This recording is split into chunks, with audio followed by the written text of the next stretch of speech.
ভিডিওতে স্বাগতম জানিয়ে আজকের ভিডিওটা শুরু করছি। আসসালামু আলাইকুম এভরিওয়ান, কেমন আছেন আপনারা সবাই? আশা করি সবাই ভালো আছেন। আম্মু তো দুপুরে রান্নার আয়োজন শুরু করে দিয়েছে।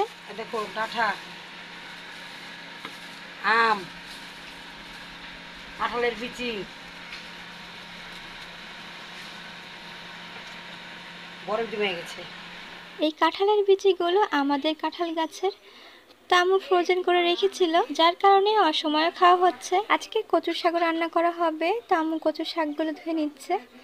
আমাদের বাসায় কচু শাক খেতে সবাই অনেক পছন্দ করে।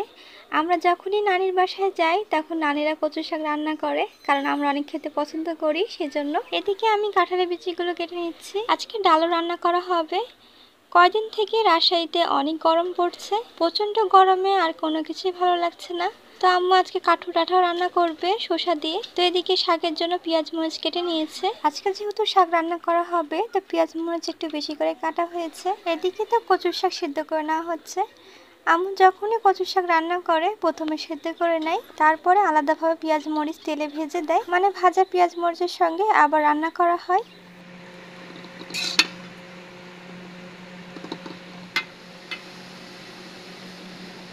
এদিকে ডাল রান্না করা হয়ে গেছে, শুধু ফোড়ন দেওয়া বাকি। এখন পেঁয়াজ মরিচ ভেজে নিচ্ছে।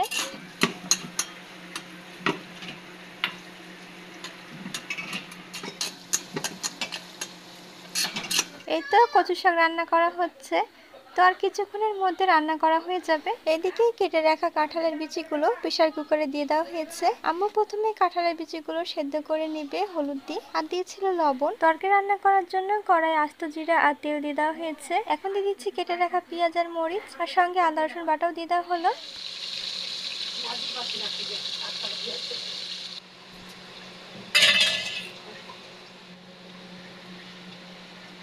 এখন একে একে সব মশলা আম্মু দিয়ে দিচ্ছে। আমি তো আপনাদেরকে প্রথমে বললাম যে রাজশাহীতে অতিরিক্ত গরম পড়েছে, হয়তো বা রাজশাহীতে না, রাজশাহীর বাইরেও, কিন্তু রাজশাহীতে মনে হচ্ছে একটু বেশি গরম লাগছে। তো অতিরিক্ত গরমে আমাদের আর কোনো কিছুই ভালো লাগছে না, না খেয়ে শান্তি না বসে শান্তি পাচ্ছি আমরা। আসলে সবারই এরকমই হচ্ছে। গরম তো শুধু শুরু হলো, এখনো অনেক গরম বাকি আছে। তো সে নিয়ে আমরা অনেক চিন্তায় আছি যে বাকি দিনগুলো আমাদের কেমন কাটবে। তো যাই হোক, এদিকে তো আম্মু মশলাটা কষিয়ে নিয়েছে। আপনারা তো দেখতেই পেয়েছেন মশলা কষানো হয়ে গেছে। এখন কেটে রাখা ডাঁটাগুলো দিয়ে দিচ্ছে। আজকে তো ডাঁটা শসা দিয়ে রান্না করা হচ্ছে। শসা দিয়ে ডাঁটা রান্না করলে খেতে অনেক ভালো লাগে, আপনারাও ট্রাই করে দেখতে পারেন। আশা করি আপনাদের কাছে ভালো লাগবে। ফাইনালি রান্না করা হয়ে গিয়েছে। আজকে আম্মু অনেক কিছু রান্না করে নিয়েছে। এই তো সঙ্গে আছে পাতলা ডাল, আর রান্না করেছে মুরগির মাংস, আলু দিয়ে রান্না করা হয়েছে, আর ছিল কচুর শাক। তো কচুর শাকটা আম্মু একটু ঝাল করে রান্না করেছে, আর করে নেওয়া হয়েছে সালাদ। আজকে আলু ভাজিও করে নিচ্ছে। তো আলু ভাজি আম্মু করলো রুটি দিয়ে খাওয়ার জন্য,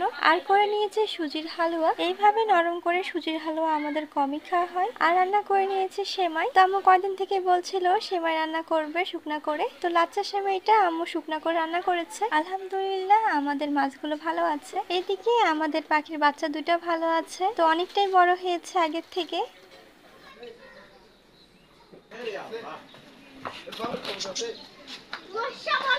এখন হচ্ছে বিকেল বেলা, তো আমি এখন পেঁপে কেটে নিচ্ছি। তো পেঁপেগুলো অনেক মিষ্টি, আমি একটু খেয়ে দেখেছি। আজকের ভিডিওটা আমি এখানেই শেষ করছি। সবাই ভালো থাকবেন, সুস্থ থাকবেন, আমাদের সাথে থাকবেন। আল্লাহ হাফেজ।